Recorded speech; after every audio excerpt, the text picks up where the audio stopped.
오래될수록 고치기 더 힘들죠. 우리 인성도 마찬가지. 어렸을 때는 바로 고칠 수가 있지만 그러나 나이가 40 이상 되고 50 되면은 제자 훈련도 시키지 마라 그렇게 얘기를 합니다.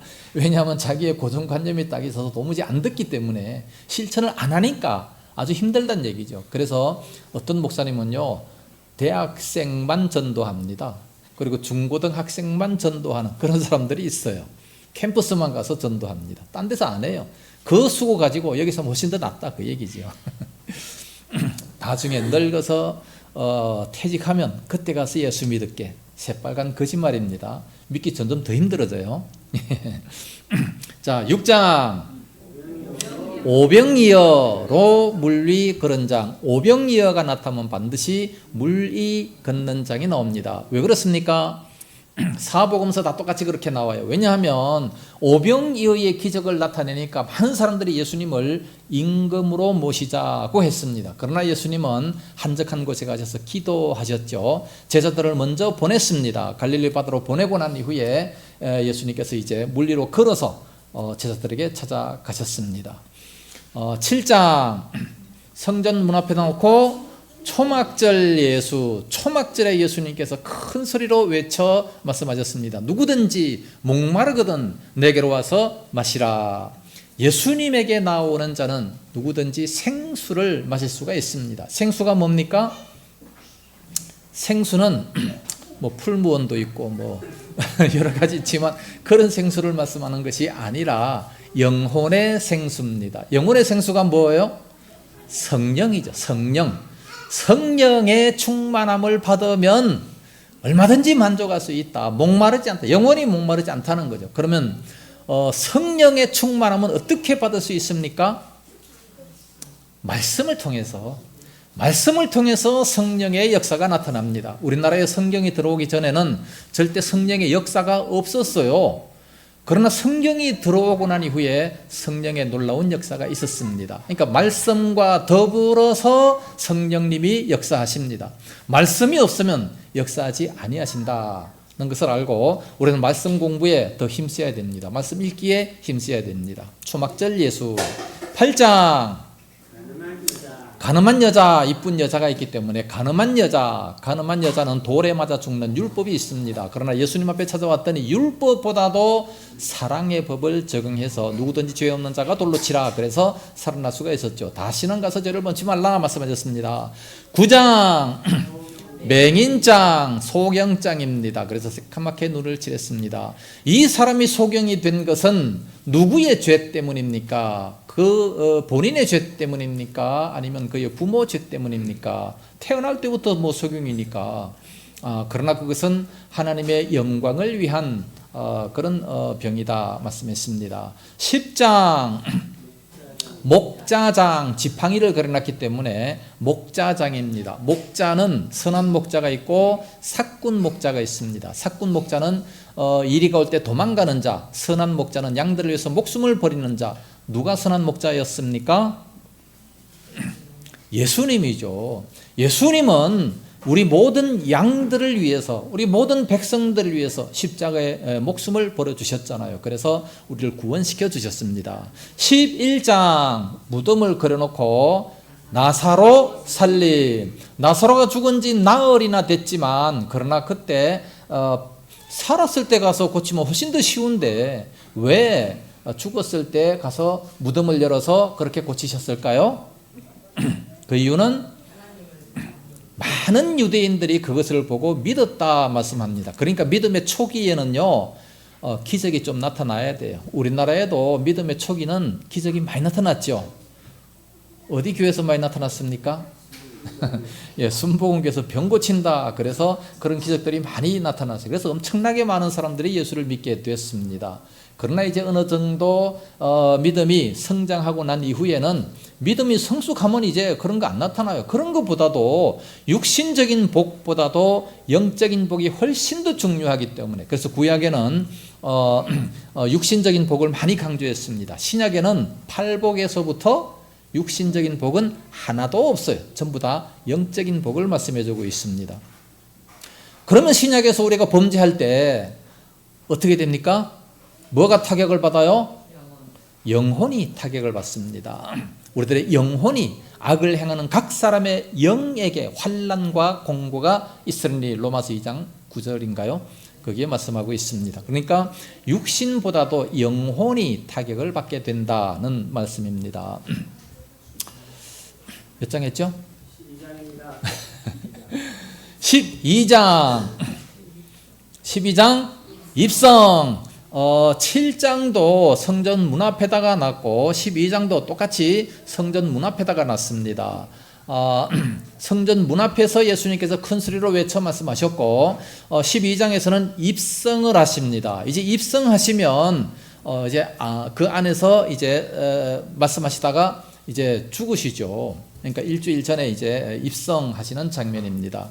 어떻게 입성을 하셨느냐? 향유 부음 받고 입성을 했습니다. 향유 300데나리온 되는 그 향유를 부음 받을 때에 가룟 유다는 돈 욕심이 있어가지고 이것을 팔아 가난한 사람들에게 주면 좋았을 것이다. 그래서 불평을 했어요.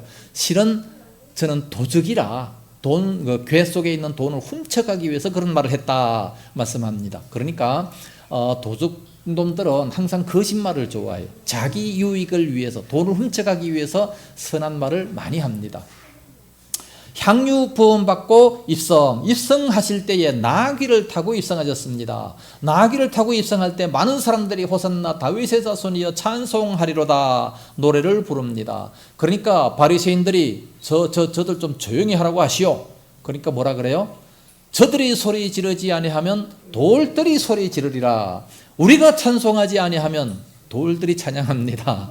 돌들이 찬양하기 전에 먼저 우리가 다 찬양해야 돼요. 우리가 어떻게 찬양해야 됩니까? 시편 150편 춤추고 소고치며 그러면서 여러 가지 악기들이 총동원해서 찬송해야 됩니다. 처음에 한국에 기독교가 들어올 때는 오로지 풍금밖에 없었어요. 그 다음에 이제 피아노밖에 없었어요. 그러다가 이제 드럼도 들어오고 기타도 치고 처음에 기타 칠 때 굉장히 상스럽게 생각을 했지만 그러나 성경을 보니까 그것이 아니다. 모든 악기들이 총동원해서 그리고 이제 하나님을 찬송해야 된다. 심지어 춤추면서 찬송하라 말씀하고 있습니다. 자, 언제 우리가 춤추죠? 기쁠 때, 막 신날 때, 그때 노래가 나오고 그리고 막 춤이 막 절로 나오는 것처럼 하나님을 찬송할 때는 그렇게 즐겁게 해야 돼요. 억지로 따라하지 마시고 즐겁게 해야 됩니다. 우리는 하나님의 자녀고 하나님의 구원받은 백성인데 저 천국을 공짜로 얻은 사람인데 얼마나 기쁘겠어요. 이 땅에서는 로또만 당첨이 돼도 뭐 좋아서 어쩔 줄 모르고 뭐 그냥 노래하고 뭐 술 먹고 난리를 피우는데 로또가 좋습니까? 저 천국이 좋습니까? 네? 말할 것도 없이 저 아름다운 천국 파라다이스 아니겠습니까? 거기에 갈 사람들이 우리가 이렇게 마음에 흥미가 없이 예수를 믿으면 안 돼요. 막 기쁨과 즐거움으로 찬송하고 말씀을 받을 때도 말씀을 기쁘게 하나님을 기쁘게 하나님 소리만 나오면 막 입이 저절로 쫙 벌어져야 되고 길가 가다가 예수 믿는 사람 만난다 그러면 막 그냥 얼마나 기뻐요. 좋잖아요. 예. 그런 마음을 가져야 돼요. 그래서 유대인의 격언에 뭐라고요? 회당에 갈 때는 뛰어가고 집에 갈 때는 걸어가라. 왜? 하나님이 오해하실까 봐. 회당에 갈 때 걸어가면 하나님이 오해하신다는 거예요. 집에 갈 때 뛰어가면 하나님이 오해하신다는 겁니다. 집에 뭐 저렇게 좋은 게 있나. 교회 올 때에 뛰어오지를 않고 걸어가면 오기 싫어서 억지로 오는가 보다. 그렇게 하나님이 오해하실까 봐. 그래서 교회 올 때는 그렇다고 속도 내가지고 막 사고 나면 안 됩니다. 자동차를 탈 때는 정속운전 잘 하셔야 돼요. 우리의 마음이 그래야 된다라는 거죠. 예. 몇 장이었죠? 12장 입성. 입성. 예수님께서 입성하시면서 나귀를 타고 입성하셨습니다. 많은 사람들이 찬송을 했습니다. 13장 세족시. 입성하시자마자 제자들의 발을 씻겨주셨어요. 베드로가 내 몸은 도무지 못 씻긴다 그렇게 말을 했는데 내가 너를 씻기지 아니하면 나와 상관이 없느니라. 내 몸까지 씻겨주십시오. 베드로는 좌우지간 못 말려. 막 이랬다 저랬다 그냥. 그러니까 예수님을 위한 열정이죠. 어떻게 보면 그 열정 때문에 수제자 베드로가 됐습니다. 우리가 뭐를 해도 열정을 가져야 됩니다. 바울도 예수 믿는 사람 얼마나 핍박을 했습니까? 하나님을 위해서 열정을 가진 거잖아요. 그러다가 예수 믿게 되니까 또 목숨까지 내놓으면서 막 열정을 가졌습니다. 열정 있는 사람들이 예수님의 제자가 될 수가 있어요. 예수님의 제자 중에 시몬은 셀로 당원이라 그랬나요? 아주 열성파라 그랬잖아요. 그러니까 좀 뭔가 저기 열성 있는 사람들이 하나님의 일을 잘합니다.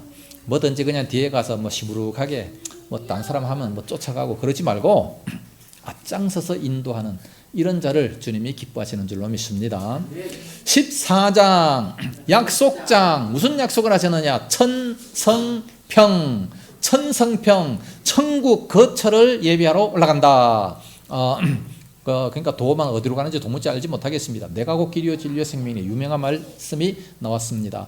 자, 내가 천국으로 가면 성령을 보내주시겠다. 성령을 보내주시면 평안을 준다. 그래서 천성평을 약속을 하셨습니다. 그래서 반지를 그려놓고 14장 약속장, 15장 포도나무 비유, 포도냉기 비유. 하나님은 농부시고 예수님은 포도나무, 나는 포도나무요 너희는 가지가 된 자의 사명은 열매를 맺어야 됩니다. 자, 우리는 무슨 열매를 맺을까요? 성령의 9가지 열매를 주렁주렁 맺어야 됩니다. 포도나무 비유로 지었습니다. 그래서 예수님께 붙어 있으면 저절로 과실을 맺고 붙어 있지 아니하면 저절로 사람들이 그것을 모아다가 불에 던져 사르기 때문에 열매를 맺지 못한다 말씀합니다. 우리는 주님께 딱 붙어 있어야 됩니다. 16장 성령 사역. 성령님은 어떤 사역을 하시느냐? 죄, 진주 구별을 하십니다. 죄에 대하여, 의에 대하여, 심판에 대하여 책망하신다 말씀하시고, 진리로 인도하시고, 주님 영광을 나타낸다. 자, 성령님은 어떤 역사를 하시느냐? 진리로 인도하시고 주님 영광을 나타내요. 오늘날 보면 많은 사람들이 자기가 영광을 받으려고 많이 그래요. 뭐 병 고쳤다, 내가 기도해서 병 고쳤다 그러면 자기를 많이 나타내요. 그러면 이건 성령 사역입니까? 아닙니까? 귀신도 병 고칠 수 있어요. 무당도 병 고칩니다. 병 고치는 거 그거 중요하게 생각할 거 아니에요. 그러나 그 역사를 통해서 하나님께 영광을 돌리면 성령님의 역사다. 그렇게 알 수가 있는 겁니다. 그리고 우리를 진리로 인도하고 죄에 대해서, 심판에 대해서, 의에 대해서 잘 구별해서 그것을 이제 강론하고 하는 그것이 바로 성령의 사역이다는 것을 16장에서 자세히 말씀하셨습니다. 17장 예수님의 중보기도. 그래서 지저스, 예수님의 지저스 J 첫자를 적어놓고 예수님이 중보기도 하셨습니다. 중보기도에 무슨 기도를 하셨을까요? 제자들을 위해서 기도했는데 제자들이 믿음으로 하나 되기 위해서 기도했습니다. 교회가 싸우면 갈라질 수밖에 없는 거죠. 그래서 하나 되기 위해서 기도를 하셨습니다. 그리고 뿐만 아니라 예수님은 십자가를 지시기 바로 전에 이렇게 기도하심으로 성령의 능력을 받아서 그 어려움을 감당할 수가 있었습니다. 18장 겟세마네 동산에 가셔서 마지막 밤도 기도로 이제 밤을 새우고자 하는데 그때에 이제 가룟 유다가 예수님을 팔고 군병들과 함께 예수님을 잡으러 왔습니다. 예수님을 잡으러 왔을 때 베드로가 의협심이 생겨서 고기 뱉었던 칼을 탁 꺼내가지고 군병을 탁 쳤는데 군병이 딱 이렇게 피하니까 귀가 딱 잘렸습니다. 예수님께서 그 귀를 이렇게 딱 붙잡아서 이렇게 다시 고쳐주시면서 칼을 쓰는 자는 칼로 망한다. 칼을 집에 꽂으라 말씀하셨습니다. 그러면서 순순히 당하셨어요. 왜 순순히 당하셨을까요? 나는 기록된 대로 가거니와 그 사실을 믿지 못하는 너와 너희 자녀를 위해서 울라 말씀하셨습니다. 19장 십자가에다가 놨습니다. 그래서 십자가를 지시죠. 다 이루었다 말씀하시면서 운명을 하십니다. 20장 부활 3일 만에 다시 부활하셨는데 부활하시고 난 다음에 막 11제자 막 만났어요. 막이 누구예요? 막달라 마리아 만나고 10제자 만나고 11제자를 만났습니다. 10제자는 누가 빠졌습니까? 도마가 빠지고 12제자잖아요. 또 하나 가룟 유다. 가룟 유다 빠지고 도마가 빠졌습니다. 그 자리에 예수님께서 부활하시고 난 이후에는 제자들이 무서워가지고 도망가가지고 다락방에 숨어 있었는데 문들이 닫혔음에도 불구하고 예수님은 초능력적으로 그 자리에 오셔서 숨을 쉬면서 너희에게 평강이 있을지어다 그러면서 이제 믿으라 말씀하시는 거죠. 근데 마침 거기에 도마가 없었어요. 그리고 예수님께서 또 사라지셨어요.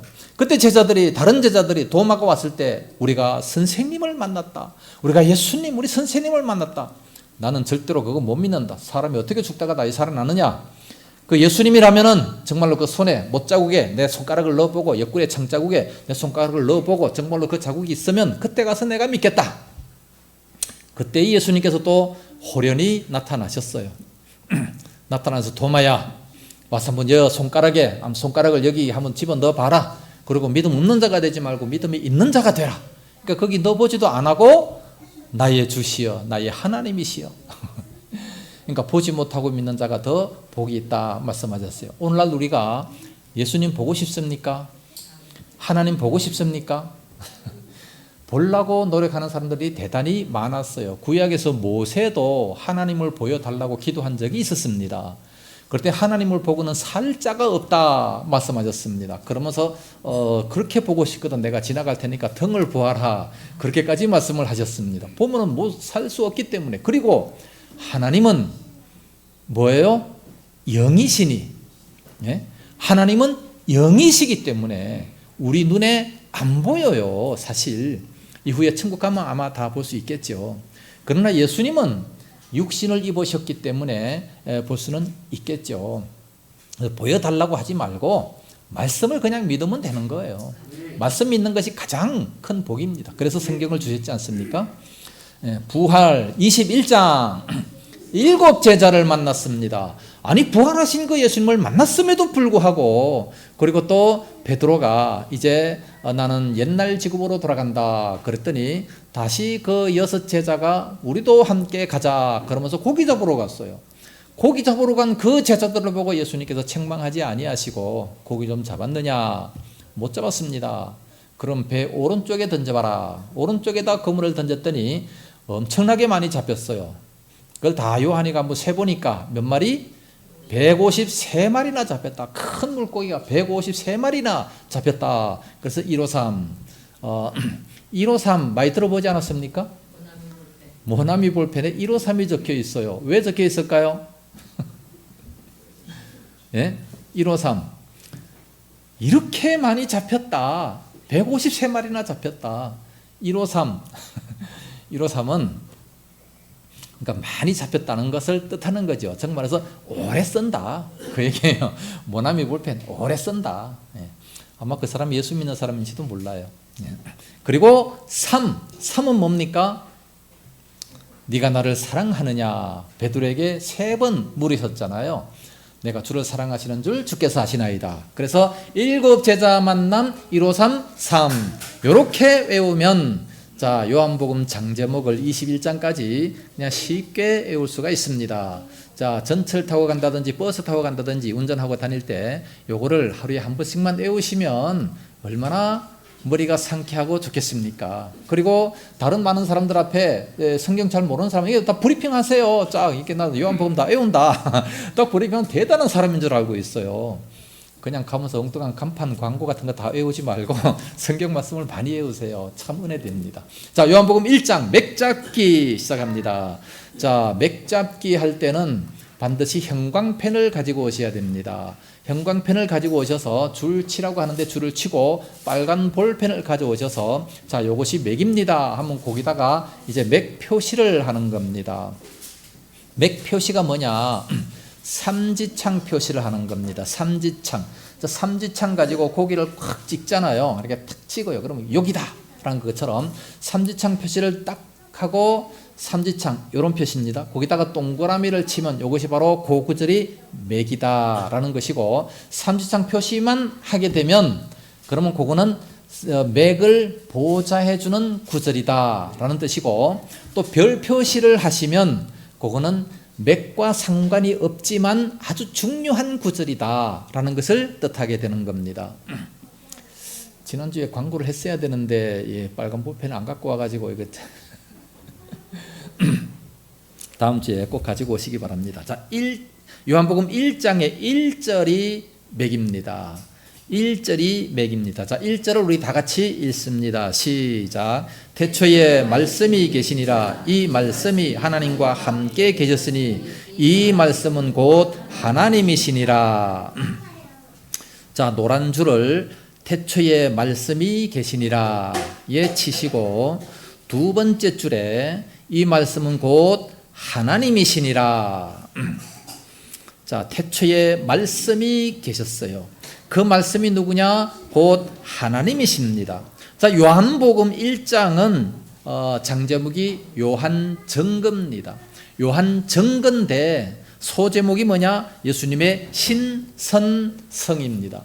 예수님의 신성, 그리고 선제성. 신성은 예수님이 육신의 몸을 입고 왔지만 예수님 당시에 보면 일반 사람이나 똑같잖아요. 일반 사람인데 예수님은 신성을 가졌다. 즉 말해서 하나님이시다라는 것을 말씀하고 있는 겁니다. 그러니까 태초에 말씀이 계시는데 이 말씀을 헬라 원어로 보니까 로고스라고 나옵니다. 로고스가 바로 말씀입니다. 로고스, 태초에 로고스가 계시냐. 이 로고스가 도대체 누구냐? 바로 예수님을 뜻하고 있는 거죠. 그래서 이 말씀은 곧 하나님이시니라. 그러니까 그 로고스, 하나님이, 이 말씀이, 성경 말씀이 곧 하나님이시라. 그렇게 말씀합니다. 그러니까 예수님은 신성을 가지고 계신 거죠. 예수님은 육신의 몸을 가지고 있었지만 그러나 신성한 몸을, 신성을 가지고 있는 겁니다. 그래서 예수님은 100% 하나님이시고 신성 가지고 있으니까 또 100% 인간이십니다. 50% 인간, 50% 하나님, 그게 아니라 100% 하나님이시고 100% 인간입니다. 우리는 100% 인간밖에 안 되죠. 우리는 하나님이 될 수가 없어요. 그러나 예수님은 100% 하나님도 되시고 100% 인간도 되십니다. 그러니까 예수님은 기적도 나타내시고 뭐 천기도 마음대로 움직이시고 바다에 잔잔하라 그러면 잔잔하게 되잖아요. 하나님이시니까, 말씀에 능력이 있으니까 귀신도 막 쫓아내고 하나님이시니까 그렇게 하시는 거죠. 그리고 또 인간이니까 배가 고프면 먹어야 되고, 또 이렇게 창에 찔리고 하면 또 죽어야 되고, 또 막 힘들고 하면 땀도 흘리시고, 또 기쁠 때 막 기쁘도 하시고, 우리 인간과 똑같이 그렇게 인성과 신성을 가지고 계신다는 거죠. 아니, 인류 역사에 인성과 신성을 같이 가지고 계신 분이 도대체 누가 있습니까? 아무도 없잖아요. 석가모니가 그렇습니까? 아니죠. 석가모니는 죄인이고 인간입니다. 그러나 예수님은 이와 같이 신성을 가지셨다 말씀합니다. 신성을 가지셨기 때문에 2절에 보면 태초에 하나님과 함께 계셨고, 3절에 만물이 그로 말미암아 지은 바 되었으니 지은 것이 하나도 그가 없이는 된 것이 없느니라. 예수님 없이 하나도 지은 것이 그가 없이는 된 것이 없다 말씀합니다. 그러니까 태초에 하나님이 천지와 만물을 창조하실 때에 빛이 있으라 하면 빛이 있었고, 궁창이 있으라 궁창이 있었고, 그리고 뭐 하늘의 뭐 별과 이 모든 땅의 육지 이런 걸 다 만드실 때에 하나님이 성부 하나님 혼자서 한 것이 아니라 예수님도 함께 사역을 하셨다는 겁니다. 어떤 목사님은요, 제가 청년 때 교사할 때에 여름 성경학교 할 때 이제 그 교사 강습회를 하잖아요. 거기에 아주 그 총회장을 하신 분인데 이분이 막 강력하게 주장합니다. 구약 성경은 성부의 사역, 신약 성경은 성자의 사역, 그리고 성령 사역은 교회 시대 사역이다. 딱 나눠가지고 하는데 얼마나 은혜가 되든지 참, 기가 막히게 성경을 쪼갠다. 그렇게 받아들였는데 나중에 알고 보니까 전혀 아닌 거예요. 태초에 천지를 창조하실 때 그럼 성부와 성자, 성령은 사역하셨습니까? 예? 함께 사역했죠. 1장 2절 말씀에 보니까 흑암은 깊음 위에 있고 하나님의 신은 수면에 운행하시니라. 하나님의 신이 뭡니까? 어떤 사람들이 이 성경을 딱 하나님도 신발을 신고 다니네. 뭐 고무신이냐 운동화냐 그런 게 아니고 하나님의 성령입니다. 하나님의 성령은 수면 위에 운행하셨다. 그러니까 태초에 하나님이 천지를 창조하실 때 성부와 성자와 성령 하나님이 함께 사역을 하신 거죠. 구약에도 성부, 성자, 성령 같이 사역하셨어요.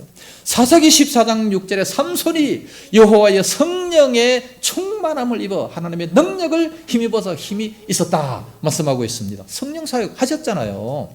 그러다가 또 떠나셨잖아요. 범죄하니까 떠나셨잖아요. 오순절 이후로, 오순절 날에 성령 하나님이 이 땅에 오셔서 그 이후로는 계속 이 땅에 계십니다. 성령 하나님이 이 땅에 계십니다. 내가 세상 끝날까지 너희와 함께 있으리라. 성령 하나님이 함께 있는 거예요. 자, 예수님이 지금 어디 계십니까? 예수님이 지금 어디 계세요? 우리가 정확히 해야 돼, 이거. 예수님은요, 하나님 우편에 계십니다. 하나님은 어디 계세요? 하늘나라 계시죠. 지금 하늘나라 계세요. 예수님은 하나님 우편에서 우리를 위해서 지금도 기도하고 계셔요. 히브리서에 다 나오잖아요. 성령 하나님이 지금 우리와 함께 계시고 내 안에 계시는 겁니다. 성령 하나님이 내 안에 계세요. 그래서 우리가 기도할 때 바로 기도해야 돼요. 예수님께 기도하는 사람 많습니다. 성령님께 기도하는 사람도 있어요. 그러나 정확히는 예수님의 이름으로 하나님께 기도하는 겁니다. 예? 하나님 앞에 기도하되 예수님의 이름으로 기도해야 돼요. 아니, 예수님 앞에 기도하면서 예수님의 이름으로 기도해도 됩니까? 여러분 성경학교 같은 거 할 때 보면 애들이 있으니까 이제 뭐 사랑해 예수님 그러면서 이렇게 기도를 해요. 그러나 정확히는 하나님께 기도하는 겁니다. 예수님의 이름으로 성령을 덧입어서 그렇게 기도하는 거예요. 이거 우리 바로 알아야 돼요. 어떤 사람은 하나님은 한 분이신데 사역에 따라서 성부, 성자, 성령으로 나뉜다. 이런 식으로 또 얘기합니다. 자, 제가 목사예요. 교회 가니까 목사님, 집에 가니까 여보, 아들은 아빠, 그러면 내가 셋이요? 이렇게 또 얘기해요. 맞습니까? 제가 교사 때 내가 다 배운 거예요, 그렇게. 하나님은 한 분이신데 그렇게 사역에 따라 집에 가면 가정사역, 교회면 교회 목사사역, 뭐 또 애들한테는 아빠사역 이런 식으로 얘기해서 그래서 하나님은 한 분이다 이렇게 얘기합니다. 그게 아니고 네? 성부, 성자, 성령 개별적으로 있습니다.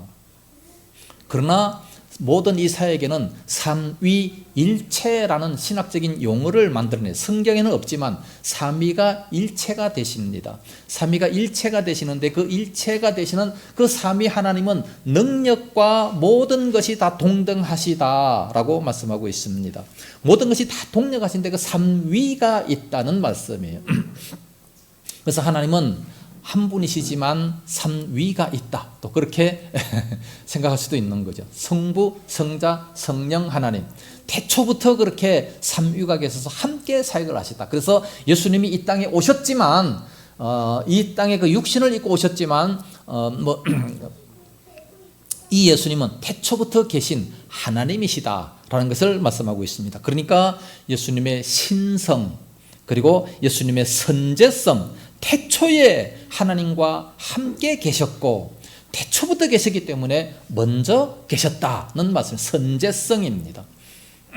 옛날에 장로님들이 기도하실 때에 무소부재하시고 선제하신 그러면서 아주 이렇게 어렵게 기도를 많이 했어요. 이제 그렇게 하지 말고 쉽게 기도하자. 그래가지고 이제 요즘은 편하게 그렇게 기도합니다. 무소부재가 뭡니까?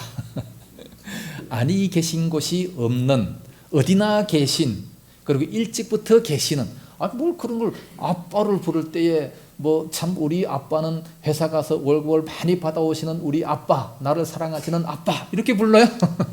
그냥 아빠 그러면 되는 거예요. 예? 뭐 그러면 당연히 알아듣잖아요. 물론 앞에다가 이렇게 좀 수식어를 붙이면 또 더 이렇게 좋은 그런 언어도 될 수 있겠지만 그냥 편하게 그냥 대화하는 겁니다. 하나님 앞에. 어렵게 하다가 보니까 기도하기가 힘든 거죠. 제일 쉽게 하죠. 아버지를 대한다. 그런 마음으로 대하면 됩니다. 자, 그 다음에 신선, 선제성, 그 다음에 성은 뭡니까? 성육신이죠. 성육신. 자, 14절 말씀에 맥 표시를 하시고 그리고 읽습니다. 다 같이 시작. 말씀이 육신이 되어 우리 가운데 거하심에 우리가 그의 영광을 보니 아버지의 독생자의 영광이요 은혜와 진리가 충만하더라. 자, 14절 첫 번째 줄에 말씀이 육신이 되어 우리 가운데 거하심에, 노란 줄을 치시기 바랍니다. 말씀이 육신이 되어 우리 가운데 거하셨다. 말씀이 육신이 되었다. 말씀, 로고스라 그랬죠. 태초에 로고스가 계셨어요. 태초에 이 말씀이 계셨습니다. 그래서 기독교는 말씀의 종교입니다. 가라사대 종교입니다. 이 말씀이 계셨는데 이 말씀이 육신이 됐어요. 말씀이 사람이 됐어요. 어떻게 말씀이 사람이 됩니까?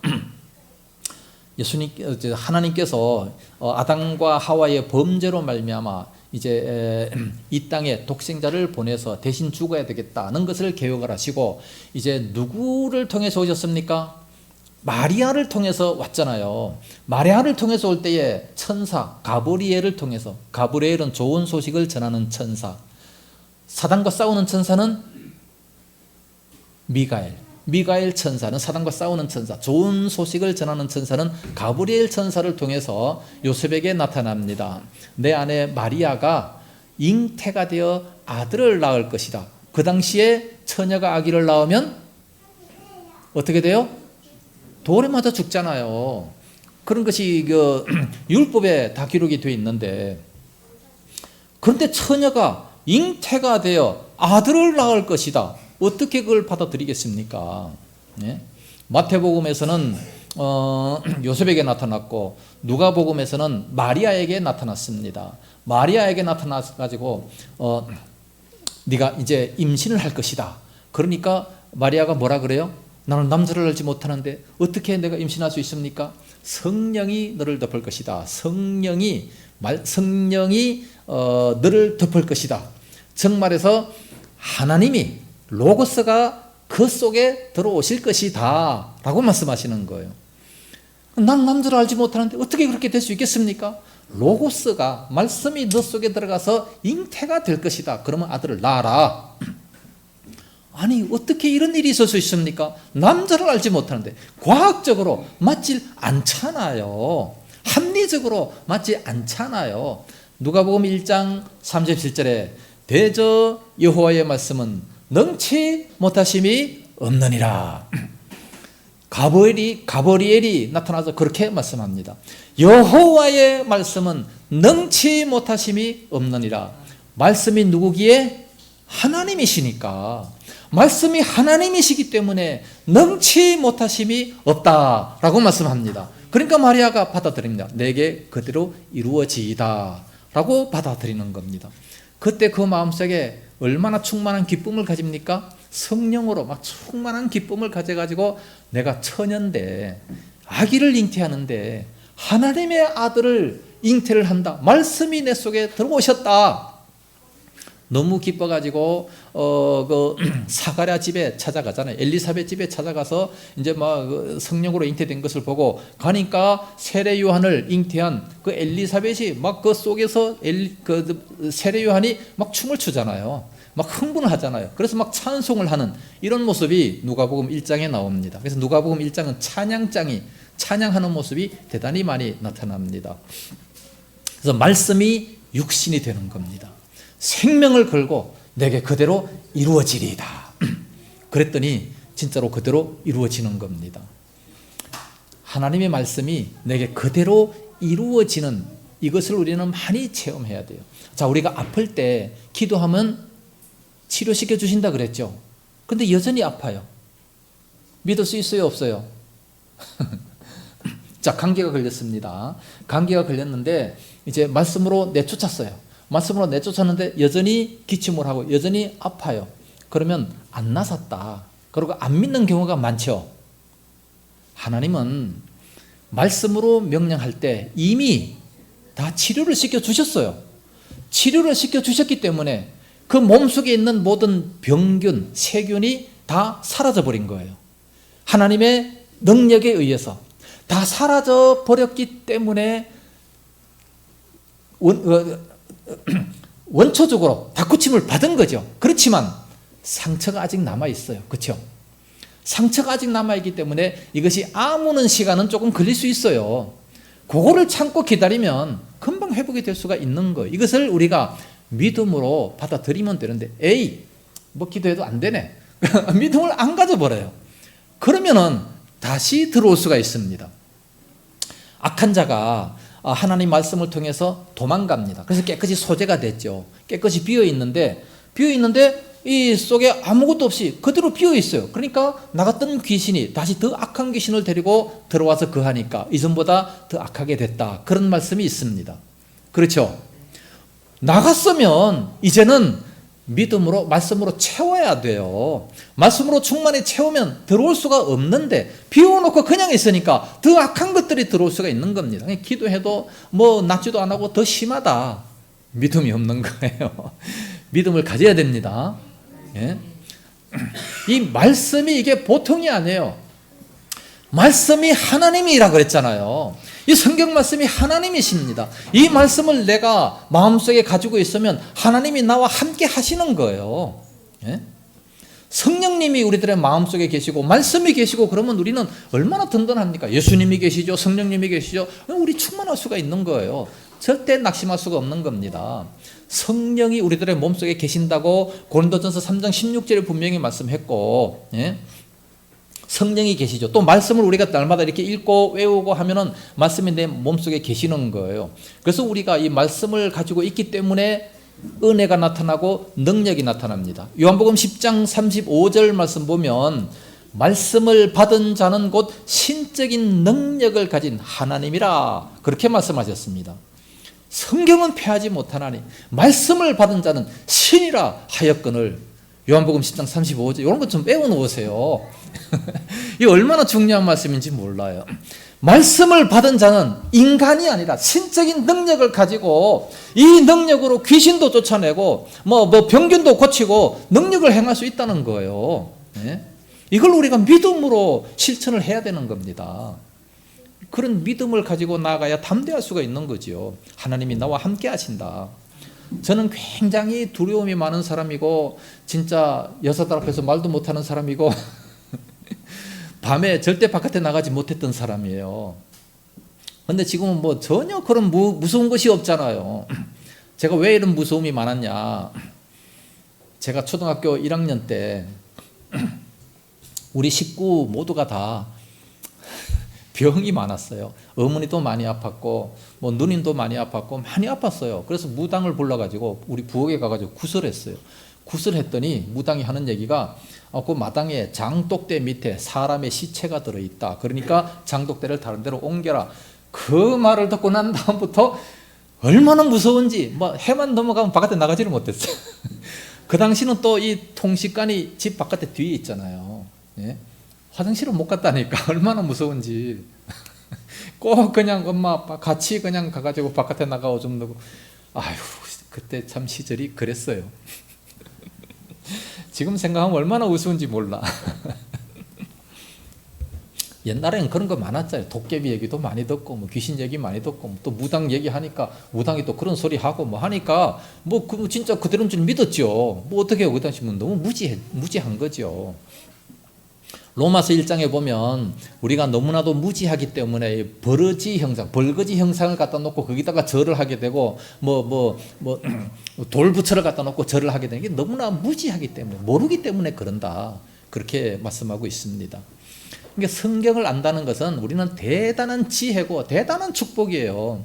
아니 닭이 먼저나 병아리가 먼저냐 이거 세상 사람 지금도 몰라요.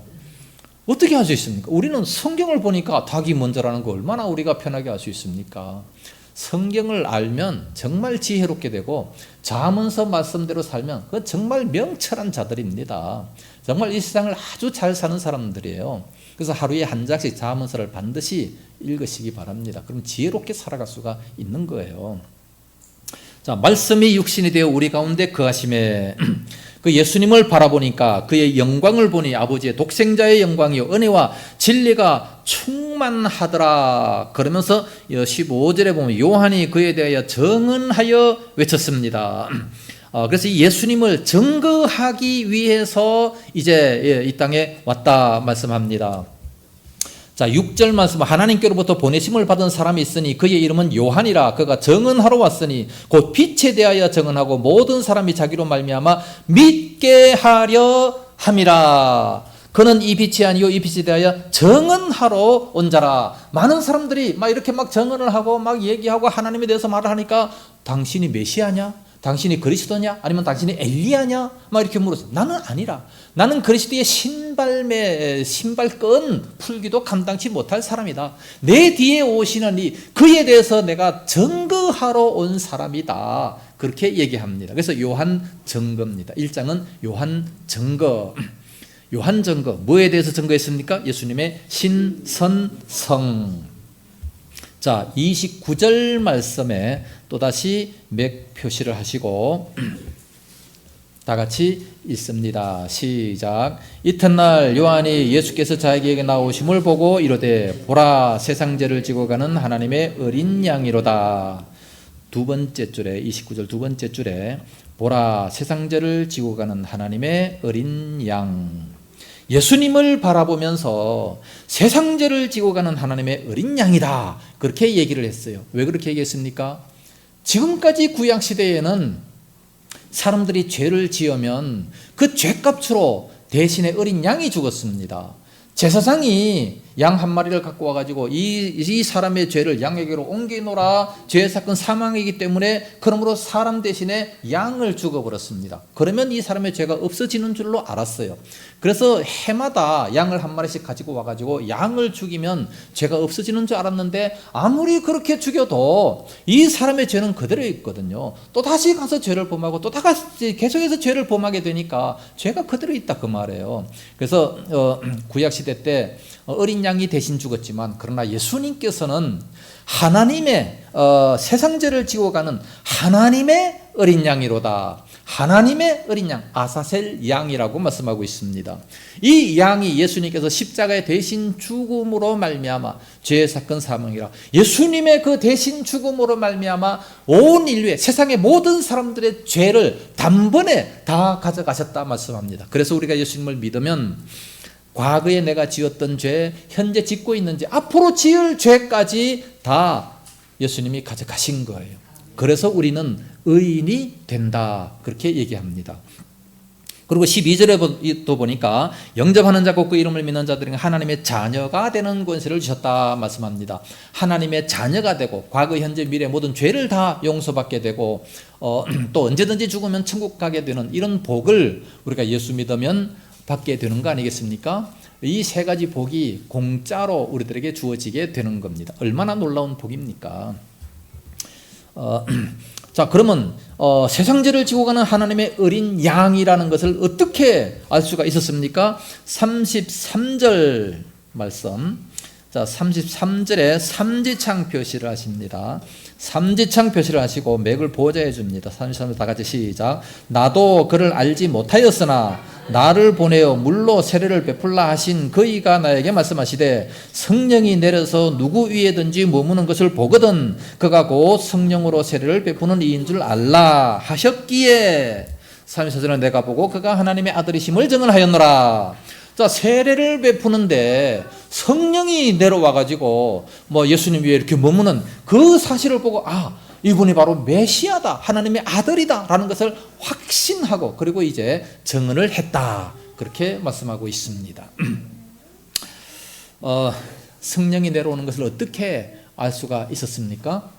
마태복음에 보니까 하늘에서 소리가 납니다. 큰 소리가 나가지고 이는 내 사랑하는 아들이니까 저의 말을 들으라, 저를 믿으라 그렇게 말씀을 하셨습니다. 그래서 세례요한이가 그것을 보고 듣고 그리고 이제 확실하게 증언했다라고 말씀을 하고 있습니다. 자, 그리고 35절 말씀부터는 이제 제자들을 부르시는 그런 모습을 보게 됩니다. 와보라 그랬더니 안드레가 오고 또 이제 게바, 베드로가 오고 빌립이 오고 나다나엘이 이렇게 오게 되는 것을 보게 됩니다. 여기 보면 이제 베드로를 보고 뭐라고 합니까? 42절에 네가 요한의 아들 시몬이니 장차 게바라 하리라 하시니라. 게바는 번역하면 베드로라. 베드로 원래 이름은 시몬인데 베드로라. 게바는 아람어고 베드로는 헬라어고 그렇게 이제 쭉 얘기를 합니다. 베드로는 반석이라는 뜻인데 지금도 요르단에 가면 페트라가 있습니다. 영어로 페트라라고 하죠. 페트라. 관광 상품에 반드시 페트라를 집어넣어야 됩니다. 이스라엘을 가게 되면 반드시 요르단을 가야 돼요. 근데 그걸 빼는 사람들이 많습니다. 돈이 비싸니까. 요르단에 가게 되면은 거기에 페트라라는 곳이 나오는데 이 페트라는 바위라는 뜻입니다. 엄청난 바위예요. 엄청난 바위. 에돔이 과거에 거기에 거했다라고 말씀하고 있습니다. 에서의 그 이제 후예들이죠. 그 에돔이 거기서 거했는데 거기는 이 페트라 한 높이가 굉장히 한 500m 정도 되는 이 높이 되는 이런 바위인데 그 사이 길이 한 1m에서 2m, 넓으면 3m 정도 되는 그 넓이.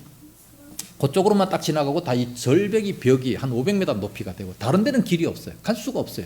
이게 옛날에 왕의 길이었습니다. 이쪽으로 반드시 지나가는 그게 바로 페트라라고 하는 곳인데 그 바위 속에서 거했기 때문에 에돔이 얘기합니다. 누가 나를 여기서 끌어내랴. 그러면서 아무도 나를 끌어낼 수가 없다. 그걸로 지나가는 사람들에게 강도짓을 해가지고 먹고 사는 그런 에돔의 후예들이었습니다. 근데 하나님께서는 네가 높은 데 거하느냐 내가 끌어내리리라. 바다 끝에 가 있느냐 그것도 내가 찾아오리라. 그런 말씀까지 다 합니다. 아무리 그런 요새에 있다 할지라도 하나님이 끌어내리시면 얼마든지 내려올 수밖에 없다는 거죠. 그 바위, 엄청난 바위, 참 기가 막히게 만들어놨어요. 그 지금 컴퓨터 안에 다 있는데 언제든지 볼 기회 있으면 보여달라고 하면 보여드릴게요. 그 바위를 바라보면서 너가 장차 시몬이 아니라 베드로라 하라, 반석이라 하라, 게바라 하라, 그렇게 이름을 바꾸겠다는 거예요. 그러니까 성령 받기 전에는 시몬이었습니다. 요한의 아들 시몬아 네가 나를 사랑하느냐. 시몬이었습니다. 그러다가 이제 성령 받고 난 이후에 베드로, 게바가 된 거죠. 장차 게바라 하리라. 우리가 예수 믿기 전에 성령의 충만함을 받기 전에는 본래 이름이었어요. 그러나 우리가 예수 믿고 난 이후에는 반석입니다. 할렐루야. 그렇게 든든하게 세워지는 이런 사람이 되어야 될 줄로 믿습니다. 시간이 다 지나갔군요. 다음 주에 2장을 하도록 하겠습니다. 질문 있으면 하세요.